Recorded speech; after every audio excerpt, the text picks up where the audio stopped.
Ça fait du bien de voir un match comme ça, les gars. Moi, j'ai pris du kiff. Alors oui, je suis supporter du Paris Saint-Germain. Je suis supporter de l'équipe de France. D'ailleurs, pour l'équipe de France, rendez-vous demain, live à 19h45 pour le J-1, la veille de France-Allemagne. Voilà, donc je vous attends nombreuses et nombreux. Je fais cette vidéo aujourd'hui, les gars, comme je vous ai dit, c'est Paris Saint-Germain, équipe de France, mais il y a Wijnaldum. Et ce soir, pour les plus dubitatifs, si vous me dites que ce soir, ça ne vous a pas rassuré, je ne sais pas ce qu'il vous faut, les gars. Au-delà de son but, il était partout. D'ailleurs, je voulais remercier tous les acteurs de ce match parce qu'ils m'ont fait vibrer. Je suis un simple spectateur d'un match, un simple passionné, mais qui a pris du plaisir. Pour moi, l'Euro a commencé ce soir parce que j'ai vu un vrai match de football. Je ne dis pas ça parce qu'il y a eu 5 buts dans la rencontre. C'est beaucoup plus que ça. Il y a eu de l'engagement, du suspense, des beaux buts. Ça a été parfait ce soir. Ça a été parfait. Et quand je vois la complicité qu'a Wijnaldum avec Depay, apparemment, Depay aurait déjà signé au Barça parce qu'apparemment, ils auraient déjà préparé les maillots, etc. Mais quand je vois la complicité, je me dis qu'au-delà de Depay, si tu ne veux pas venir au Paris Saint-Germain, il y a quelque chose d'autre que tu vas devoir faire. Fais venir, s'il te plaît, un 9,5 au Paris Saint-Germain. Parce que Wijnaldum, il va se retrouver avec Icardi, il va avoir flou dans les combinaisons. Je vous le dis honnêtement.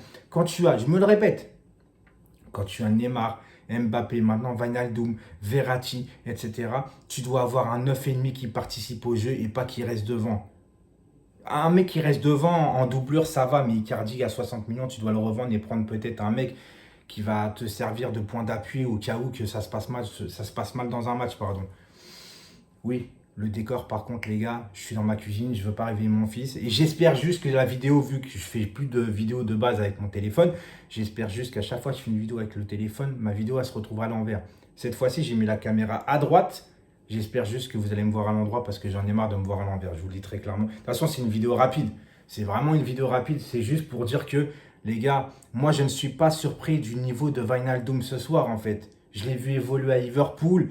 Ça a toujours été un bon joueur. On se souvient aussi de la remontada face au Barça. C'est lui qui met un doublé. Et même au-delà, c'est pas Wijnaldum qui a été mauvais cette année en vérité avec Liverpool. C'est Liverpool complet. Donc un joueur ne peut pas surnager si ton équipe est mauvaise en vérité. Tu vois, son équipe est mauvaise. Donc non, Wijnaldum, c'est une très bonne recrue et gratuit.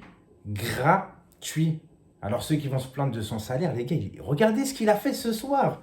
Mais Wijnaldum, c'est tout le temps comme ça, les gars, en fait. Moi, je ne suis pas surpris, je le connais, le joueur. Wijnaldum, il enchaîne les prestations comme ça tout le temps. Il est partout, il oriente le jeu. Vous avez vu au début de match, la petite passe aveugle de l'extérieur dans la surface à la Marco Verratti un petit peu. Mais tu sens, il casse les lignes et surtout, il a un apport offensif qu'on n'a pas au milieu de terrain, les gars. À chaque fois, on joue souvent à 3 milieux de terrain centraux à vocation surtout défensif la plupart du temps. Là, il va nous apporter un apport. C'est limite un box-to-box. Et ça fait longtemps qu'on n'a pas eu un milieu de terrain comme ça. Le dernier, les gars, c'est Marco Matuidi, j'allais dire. C'est Blaise Matuidi, les gars. Donc voilà, c'était une petite vidéo rapide parce que je n'ai pas l'habitude de faire des débriefs haut match que le Paris Saint-Germain et l'équipe de France. Mais là, comme il y avait Wijnaldum, il était attendu au tournant. Mais moi, je savais qu'il allait faire un bon match. Je ne suis pas surpris. Mais au moins, j'espère que pour les plus dubitatifs, dites-moi en commentaire. J'espère qu'il vous a rassuré ce soir. Ok, les gars. Ciao.